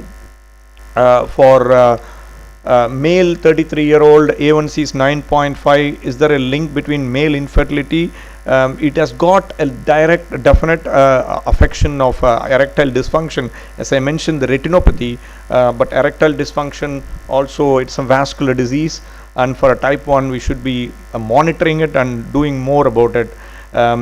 It is almost reported in 60 to 80% of the patients, and also with a duration of 10 to 15% of men in type 1 diabetic. So here there are quite a lot of challenges, and it will lead to vascular and then leading to trabecular flow that will affect the erection.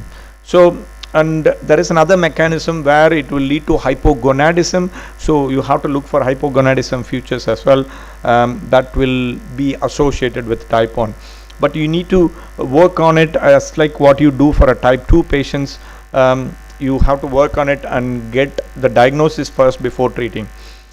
So what I've done so far is last 10-15 minutes or so, I've given the scenarios what we commonly see. What we see is in a type 1 diabetic, we should look for when the fluctuating blood sugar or hypoglycemia happens, you should look for Addison's disease, just doing a cortisol level. And I've shown you case scenarios for hyper and hypothyroidism both, and then you have to, for a young woman, you have to look for polycystic ovaries. Now, other than that, there are a lot of things which is uncommon, where these are all the common things what I mentioned that should not be missed. But the uncommon things you have to look for is a hypoparathyroidism, and then chronic mucocutaneous candidiasis, you look for the nails, and then adrenal we talked about, and primary hypogonadism. So in a young woman, it will lead to even premature ovarian failure, that kind of thing. It will be saddened to see those people. I mean, I don't know how frequently, but I see in my clinic the prevalence of premature ovarian failure has gone up slightly. Unfortunate thing for a young woman, but that has gone up. And we talked about hypothyroidism, and there is a autoimmune hypopituitarism as well. You have to look for it, but that is all very rare, but you can look for it. And some condition called lymphocytic hypophysitis can happen. And we discussed about malabsorption syndrome with celiac disease, and pernicious anemia is a B12. You have to make sure you check the B12 levels when there is a fluctuation of blood sugars, especially hypoglycemia, which will affect the absorption. And active hepatitis is also an autoimmune disease. You look for LFT subnormality. And vitiligo is a skin condition that you can have a look with your this thing. But those are the common things actually. Hypoparathyroidism, you have to get the diagnosis only by doing a calcium levels, and patient may be symptomatic, you can go for it. But the polyglandular symptoms of multiple endocrine neoplasia, it's a polyglandular type 1 and type 2. So adrenal, autoimmune thyroid disease, type 1, primary hypogonadism, insipidus, as I mentioned, in the pituitary involvement, if that happens, and then skin conditions of vitiligo. So if you have all this or a part of it, then you should suspect these rare conditions, and it will give you immense pleasure. When you diagnose somebody, you can treat it. We can treat the calcium, you can treat the thyroid, you can treat the adrenal, you can treat the type 1, and the patient gets really better in front of your eyes. There are a lot of conditions you can't treat as a human being, as a doctor. You feel bad about it, but here you can do a better job when you diagnose it properly. So I will show you the clinical scenarios, which is APS type 1, is chronic candidiasis, hypoparathyroidism, autoimmune adrenal insufficiency. APS type 2, on the other hand, you should have an adrenal this thing. APS type 2, you will be seeing a lot in your clinic if you got a pool of your type 1s, and autoimmune thyroid disease, and then type 1. So here type 3 of APS is existing, excluding autoimmune adrenal insufficiency, hypoparathyroidism, and chronic candidiasis. So it goes on, but we should be making a clinical diagnosis. And see, I'll show you from my cases, what it is, just to show, in a young patients with the pigmentation and other things, you should suspect going for checking for adrenal. And here again, just checking adrenal is very, very important. These are all the people who type 1 going into checking for adrenal insufficiency, and involvement of mucus is also there in this patient. So I showed you 3 case scenarios, which was all very, very interesting. You have to make the diagnosis. Thank you. The next one is APS from infancy. So you can see the cortisol level is being 44, and you have to think these kind of babies. So whole point of education is, when you have a case of type 1, if you can't think of out of the box, you won't make the diagnosis. So then you do a blood test because of multiple hypos, you go ahead and do this thing. So after this kind of awareness, a doctor should try to make a full investigation of a type 1 patients, and then that will lead to a proper treatment of it, and so the fluctuations won't be there. Just a small word, when you have pregnancy as well, there are a lot of challenges when you have a type 1.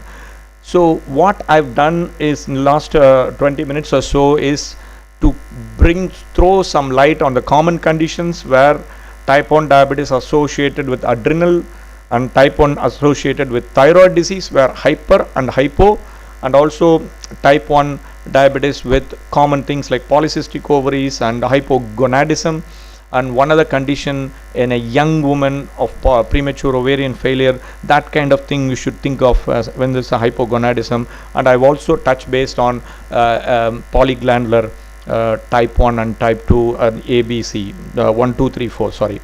So with that, I stop this thing. I'm happy to take any further questions. Thank you. Thank you, Dr. Damodaran, for the wonderful lecture. It was an extremely informative, exhaustive discussion on various endocrine issues in type 1 diabetes. And the take-home message here is always thinking out of the box. Absolutely. And looking for features, and then you find them. Yeah. Any questions? No, thank you. Thank you. That's I'm thanking you because you entered in.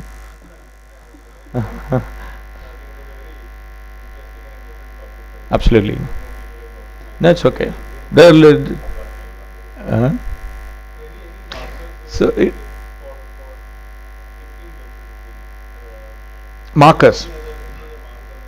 No, this is very interesting. I showed all my cases. This is hard to get. So if that is, it's a shame that we don't have a crowd. You know, when you see the pigmentations like that in a type 1, you go for an investigate. And hypoglycemia. Hypoglycemia is one of the things that consider. And then vomiting. People, when they are not a type 1 for a very long duration, if they got a very long duration and a type 1, then there can be gastroparesis. It's an autonomic dysfunction. You consider that. But here, then you should consider hypocortisolism. These are the signs that I can think of, apart from just being a woman. If there is a woman, then you will get a normally sign as the period. So getting a menstrual history is a very, very important thing. And of course the skin lesions and everything will give way. But as madam was saying, it is your brain have to know this to see a patient and think and get a diagnosis. I just have one question for you. Generally, we see many of these type 1 diabetic cases who are get autoimmune negative, so they fall in the type 1B. Yeah. In such cases, should we be following them up for more genetic testing to see if they could fall in the sulfonyl area or treatable? No, I won't advocate that. I think if you got a clear indication of a type 1, going through a painful, it is not easy to get a MODIA or anything done. If you know the C peptide is not there and it's clearly indicating a young type 1 sort of thing, then you don't need to put them in an unnecessary stress. On the other hand, if you think that it doesn't suit in with type 1. It is a clinical thing. You must have seen so many patients in your life, and there is no other autoimmune conditions in that patient. It is ad hoc, one off, and patient doesn't look that sort of unwell. Then you can go for this thing. You can go for there are few centers does it free, I think, nowadays, so you can go for it. But if you ask the lab who's doing it, there will be a lot of overdiagnosis and people sending in the sample just like, oh, by the way, I want to diagnose Modi, and so it will be normally the case rather than the incidence is up. Do you see a lot of cases of this mixed picture of obese children being diagnosed as in the classical case of type 1 diabetes with recent onset weight loss and in decay, but they are generally obese. They've been obese for a long time and they have signs of insulin resistance. Do you see this kind of mixed picture? Well, obese kids with insulin resistance with a lot of acanthosis and other things we see a lot. But your question is whether you're seeing an obese kid as a type 1. Same thing as type 1 the first. I don't see that well. That I don't have that much number to see or tell in my experience, or I haven't seen in my 27 years of more of obese individuals getting type 1. But what happens is, if your type 1 kid is there with you, and some point, especially women, they get slightly plumpier when they go to 24 or 25, something like that. Then what you need to do is you have to consider metformin for them if it's a type 1 as well, and that's a very practical point. Yes. So if you use metformin, you don't know the results. It will be amazing. So HbA1c 13, it will be 7 or 8, and there are a lot of idiots will say, oh, this type 1 that they are given metformin. Don't worry about all that. You just do a proper job and you will be well appreciated for the patient and also for yourself as being a good doctor.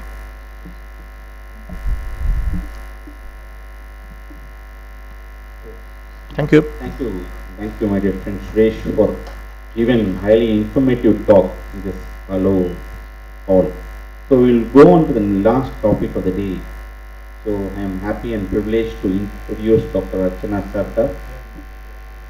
She is a consultant diabetologist and director of Shraddha Center for Diabetes and Self-Care and founder of Udon, an NGO for underprivileged children, currently supporting 1,000 children. And she is the convener for National RSSD Type 1 Diabetes Task Force. She has more than 20 years of work in innovative diabetes care in rural low resource setting. And she is also the co-author of ISPAT guidelines in limited resource setting 2024. Over to you, madam.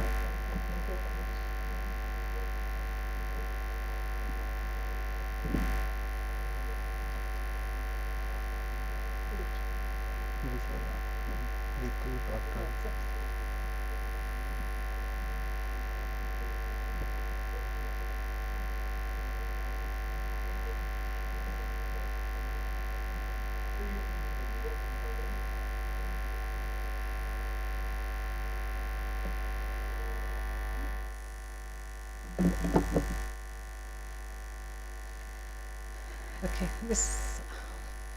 good afternoon and thank you for this having the topic here in Diabetes India.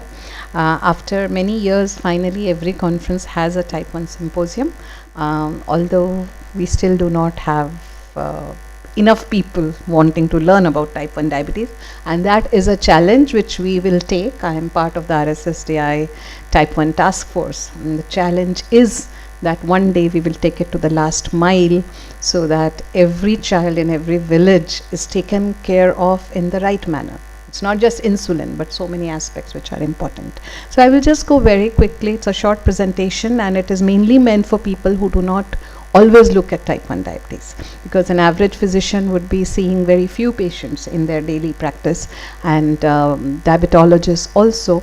So people who have dedicated centers of type 1 diabetes, it's different, but people who do not, and it's just one few children or adolescents or adults they have, there's always a confusion on what is to be done, and so this presentation is mainly meant for them. So it's not just a science. I mean, we may know all the things in the textbook, what we want to do, how to initiate insulin, how to titrate the doses, how to monitor, we may know the CGMS, the pump, everything, carb counting, but that science is not enough, because at the other end is a person who is undergoing a lot of emotional, mental, social, physical trauma, and the caregiver is there. So this entire process is way beyond science, and unless we take care of the other side of it, the science part does not work. So it has to be complementary. It's an art and a science. So while we talk about insulin technology, regimes, pumps, CGMS and carb counting, at the same time we cannot at all, it's not the soft side, it is the most essential part of type 1 care, and that is education, motivation and counseling. So we just can't do without it, because it doesn't work. So type 1 education care actually starts with empathy, engagement and empower. So unless we have empathy, I was just in the other room, we were talking about type 1 diabetes and its care. If you cannot step into their shoes, you cannot probably design an insulin regimen for them. I may know all the insulins in the world, but if my patient is a laborer who works for 350 rupees a day, and I want to give physiological insulin replacement to the laborer's child, and I do not want to use premix because that is not good for the child, then I have to be empathetic that that parent is going to lose time and money, so I have to fit their pocket, their time and their orientation, their education. But yet I will not compromise on the medical physiological replacement. So that is the kind of dedication that will come only when we are empathetic to our families of people with type 1 diabetes. Again, this is very, very important, because everyone, we talk about individualization, we talk about not being glucocentric in type 2 diabetes. Individualization is absolutely essential here beyond the medical individualization. It is also about individualization from a total social spectrum. Right? So it's a very, very complex thing. So another thing I would like to say, if we do not have the bandwidth, I can understand every doctor would not have the bandwidth to do all this, then please send your patient to the nearest NGO, the nearest center, where they can have all this. Because if they do not have empathy, if they do not have engagement and follow-up, if they do not have, they are not empowered with education and self-care, their life is only survival. Then they are not thriving.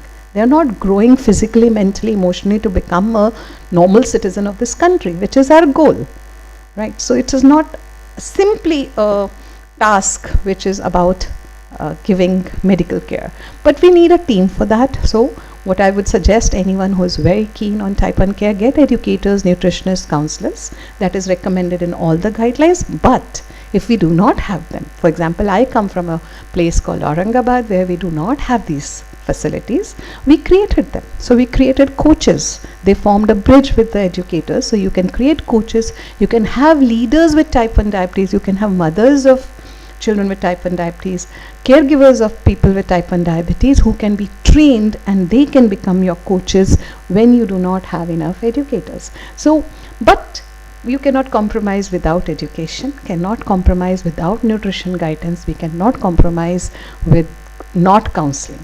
Because these are 3 pillars without which the best of technology, the best of insulins are not going to work. So once we have started the treatment, it's very important for good type 1 care is to maintain an inter-visit communication. What usually happens, why it fails often, is the doctor sees them between 2 problems. Severe hypoglycemia, DKA, patient is admitted. What happens in between? So unless there is a bridge in between 2 hospital visits, and that communication channel will keep them motivated. So they do need 24/7 helplines. If you cannot provide your own, if you have a reasonable number of patients with type 1 diabetes, please do create a 24/7 helpline. If you do not, then hatch on to another person's helpline wherever they exist. And WhatsApp groups is a great way to communicate, because our young people, they can share their reports, you can up titrate their doses, down titrate their doses, give them education. You can do a service like call your buddy, because they're depressed. In middle of the night, the child's going to be depressed. Coming from school, somebody didn't speak to you, they're getting depressed. There's so much of discrimination in this society. So if there's someone they can talk to, that itself is a great step from what we call a person is deviating, not taking care. So that is a time that it will help. Online meets are a great way. COVID taught us that, where we could reach the remotest of kids, because luckily, at least in India, we all have telephones today, and most of the kids are very, very savvy with phones. I have laborers' kids, I have people working in the farm, but they would sit on the in the bullock cart, and they'll log in from there and attend a meet, which was really heartening in the COVID times. And we've also caught on to the online meets now, and social media is a great way to reach to them. Maintain documentation. This is something I would like to emphasize for everyone who is in type 1 care. Do document them. You have to have a registration with all the basic parameters. Do the basic investigations. If they can't afford it, do it in a free camp. Get it sponsored by a pharma company, but do it. Do the clinical workup. Document it. And this is the documentation you can use as a registry. The Indian bodies, especially RSSDI, is starting a type 1 diabetes registry, and we do need to have as many people contributing, because if we don't have our own data, we are not going to change the government policies. If we don't have numbers, then we will not have it as a change of policies when it comes to free treatment, free support, school policies, college policies. We need all that for people with type 1 diabetes. So we do need a very good documentation for our population with type 1 diabetes. Another very important point I feel is focus on the first month. The first consultation, what you say is very important. There is a very nice word which is called language matters. If somebody comes to you with type 1 diabetes and the HbA1c is 50 and the child is frail, has just come out of decay, and you say, oh my God, so dangerous, you've got a dangerous disease, that family is never going to recover out of it. It's always going to be traumatized that, oh, my kidney can get spoiled, my eyes will get spoiled. That's not what you say the first time. No matter what is the truth, you don't say it the first time.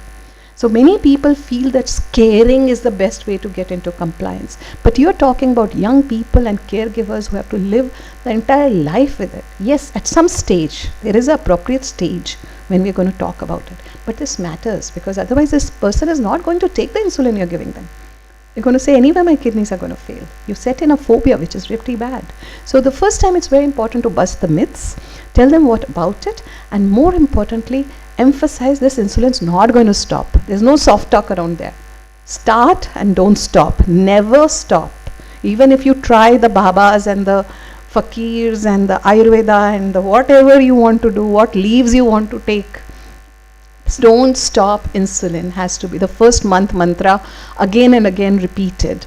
Then we also have to talk to them about the honeymoon phase, because there could be a time when they will not need insulin or need very low, and they will feel it's cured.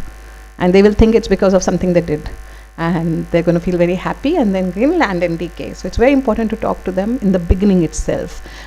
Talk to them about the various alternative therapies. Teach them, handhold them. So take 1 month at least, or 6 weeks, whatever it takes, the learning capacity of the family, to handhold them for that 1 month before you start saying that it can be done or can't be done. Individualization, I was talking about insulin monitoring, physical activity, follow-up and investigations, emergency care, and medical nutrition therapy.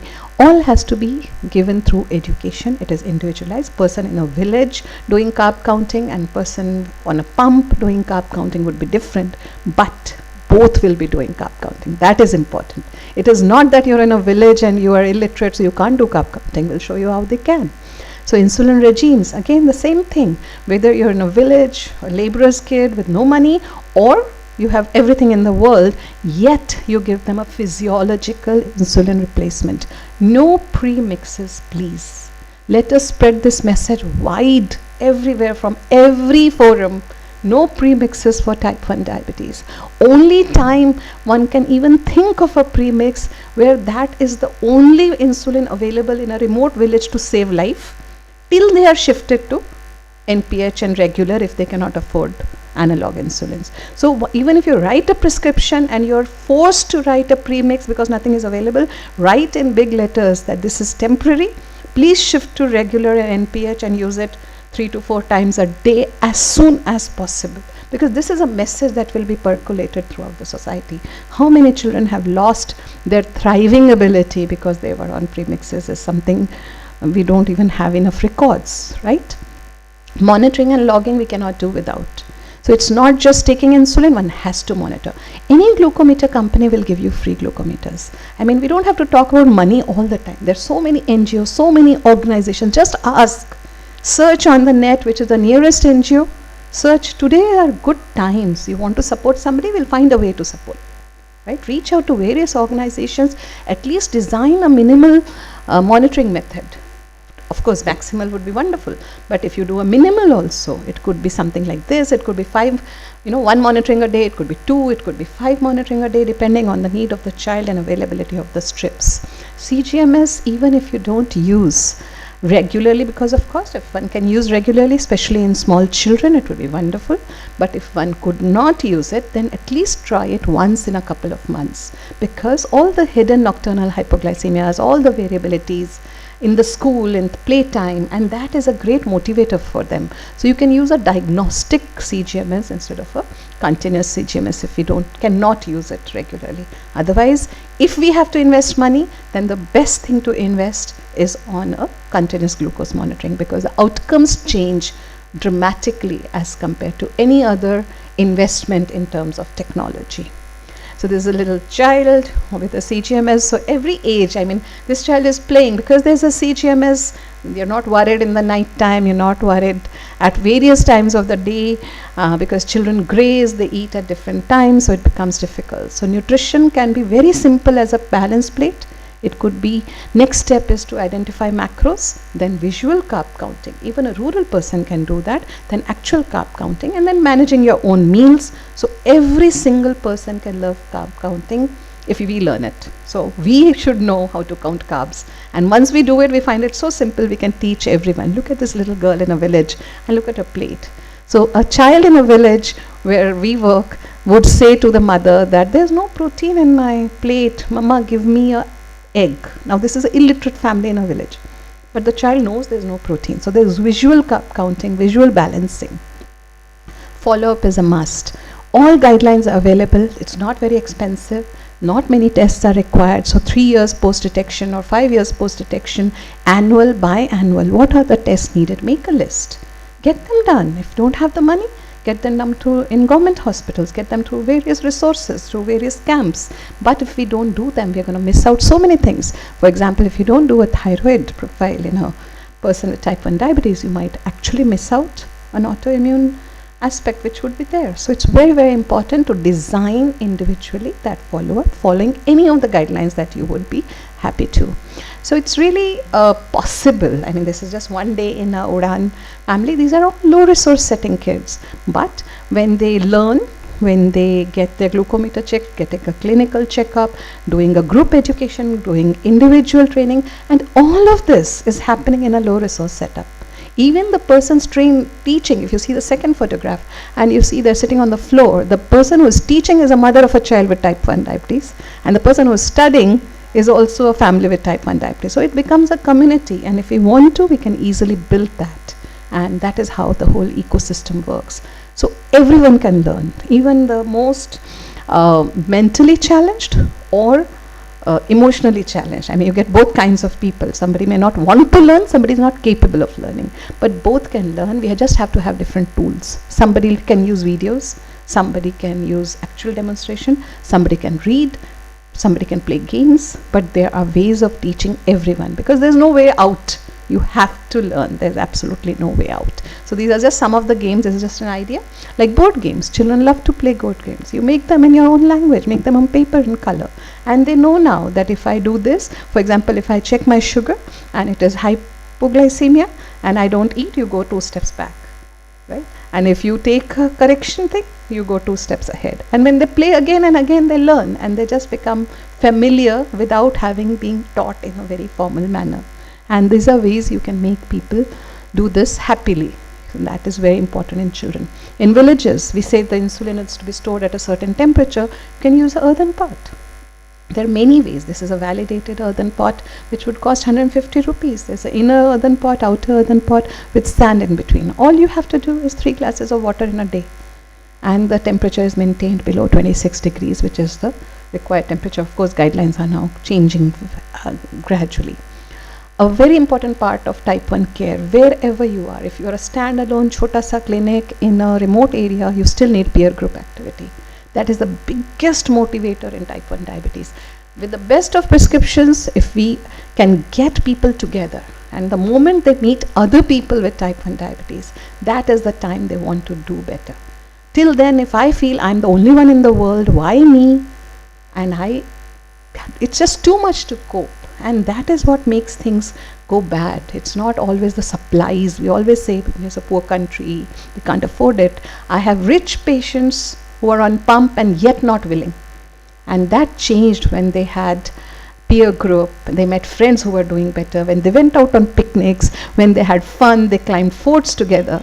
So these are 4 of my girls, and you can see their beaming smiles. They all come from very, very, very low resource setting. But when they met friends, this is on top of the Altabad fort, and that is the time they said, oh, we can also do it. And that made them use the whatever resources they had in a certain way. And today all 4 of them have in professional colleges doing very well. So it's still easier than done. I mean, I've said a lot of things. I wanted to emphasize that yes, we want to be physiological in our insulin regimes. We don't want to give premix. That's a big thing I would like to say. We have to monitor whatever is the situation, make it available. We have to do a follow-up. We have to do some kind of carb counting depending on the level, but enough to assist the person to titrate their doses accurately. And having said all that, we have to educate in some way or the other, reach out for other people wherever you can, and create a peer group. When we do all this, it's not easy. Type 1 diabetes is a big calculation 24/7, yet it is possible. I have 1,000 children in villages who are doing it very successfully. If they can, we all can. So we all need to get together. If you do not have the resources, do reach out to Diabetes India, to RSSDI, to hundreds of NGOs today flourishing in the country for knowledge, for support, for medical support, for any kind of hand-holding that you need to take care of your children with type 1 diabetes. Thank you so much. Thank you for the short, crispy talk. Even though the crispy talk has made an eye-opening to each and everyone listening, what we have to do exactly in type 1 diabetes and what's the day-to-day thing, what we learn today. So, I think any questions from everyone? Yes.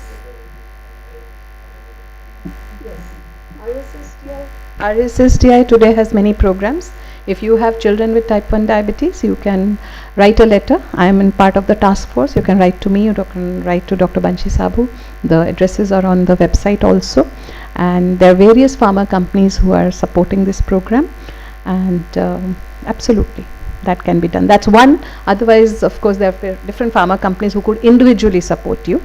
And there's Life for a Child program. So if we don't have a specific program for you, we can put you in part of a group as a sub-center and help you support your children. Definitely.